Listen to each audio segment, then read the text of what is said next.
Episode 15, Implement Reliable, Secure Operations Practices End-to-End, we turn our attention to the steady, day-in, day-out habits that keep systems both secure and available. Design decisions and roadmaps matter, but what users actually feel is the quality of operations on an ordinary Tuesday and during an extraordinary incident. Here, the promise is simple and demanding at the same time. An operating model in which security is not an occasional project, but woven into baselines, monitoring, incident handling, and learning. When those practices are reliable, risks are discovered earlier, outages are shorter, and surprises are rarer. The aim is to make secure operations feel less like heroics and more like a predictable rhythm the whole organization can support. At the foundation of that rhythm are hardened baselines, least privilege, and disciplined change control across environments. A hardened baseline defines the minimum acceptable configuration for systems and services, covering areas like patch levels, authentication settings, logging, and network exposure. Least privilege ensures that both human and service identities run with only the access they genuinely need, which sharply limits how far an error or compromise can spread. Change control provides a structured way to introduce modifications, from configuration tweaks to major upgrades, with peer review, testing, and rollback paths. When these three elements are consistently applied, day-to-day operations start from a safe posture rather than trying to add safety on top of chaos. Reliable operations also depend on accurate runbooks, clear escalation trees, and tested rollback procedures that people actually trust. A runbook should describe how to perform common tasks and respond to well-understood issues, including prerequisites, checks, and expected outcomes, in enough detail that a new team member can follow it. Escalation trees map who is on point for which systems and when to involve specialized expertise or leadership, so that critical minutes are not lost hunting for contact information during an incident. Rollback procedures describe how to return systems to a known good state when a change goes wrong, including how to verify that rollback succeeded.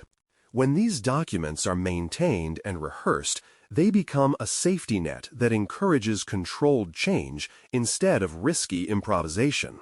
Observability is another pillar, and it starts with centralized logs, reliable time synchronization, and tamper evidence storage for forensic use.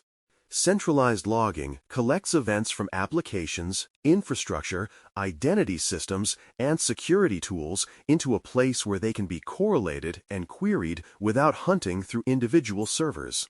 Time synchronization, often anchored to agreed time sources with protocols whose acronym is spelled NTP, ensures that timestamps across systems can be compared accurately, which is crucial when reconstructing attack paths or sequences of failures. Tamper evidence storage protects log integrity, making it difficult for attackers or insiders to quietly erase their traces. Together, these practices give responders a trustworthy record of what actually happened, which is indispensable both in real incidents and in exam scenarios about investigation. Alerting takes that stream of data and turns it into signals, which only works if thresholds reflect real user impact and business risk. Too many alerts desensitize teams. Too few leave important events undetected until customers complain or systems fail visibly. Effective thresholds are informed by an understanding of normal behavior, system dependencies, and the genuine consequences of delay. They distinguish between noise, such as transient glitches that self-resolve, and conditions that merit immediate human attention because they threaten confidentiality, integrity, availability, or safety. When thresholds are tuned thoughtfully, on-call engineers can trust that an alert is a call to meaningful action, not a random nuisance. Once alerts arrive, the speed and quality of triage determine how quickly risk is reduced. A healthy triage practice classifies incidents by category, such as performance issues, suspected security events, and dependency failures, and routes them to the appropriate owners. Predefined playbooks then guide first steps, isolating an affected service, collecting initial evidence, checking known dependencies, or communicating early updates. This structure prevents precious time from being wasted on debates over who should act and what to do first. Over time, consistent triage and routing patterns also provide data about where the environment is most fragile and where additional investment could pay off. Secrets are another thread running through secure operations, and their life cycle must be treated as a first-class concern.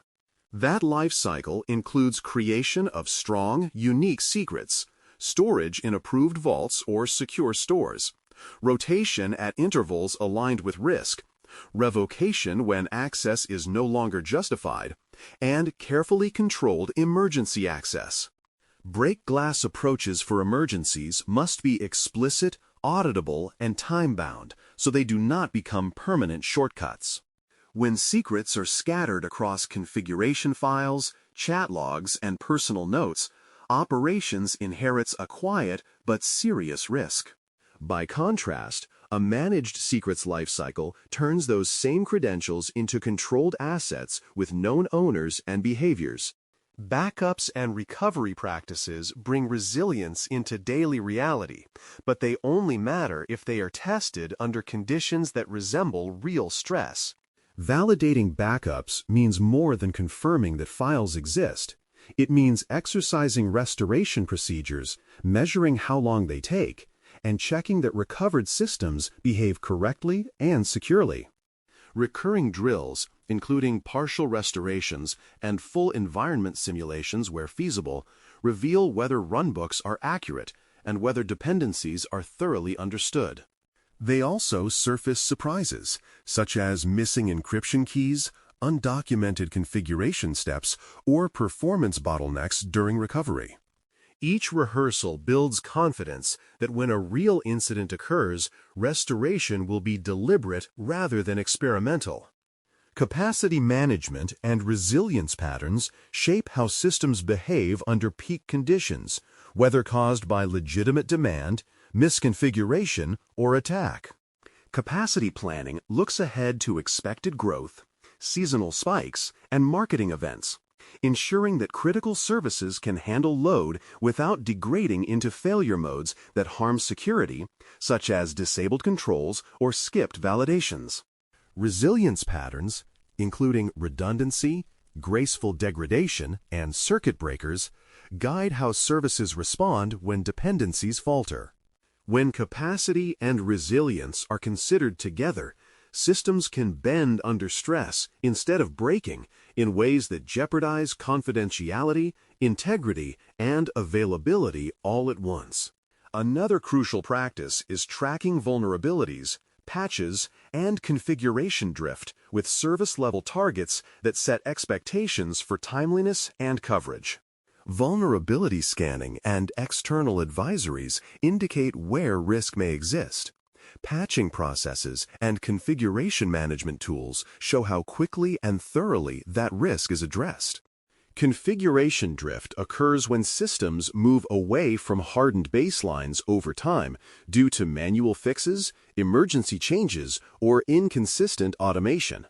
By setting targets for how quickly critical issues must be resolved and how often baselines are rechecked, operations teams turn vulnerability management into a measurable commitment rather than an open-ended aspiration.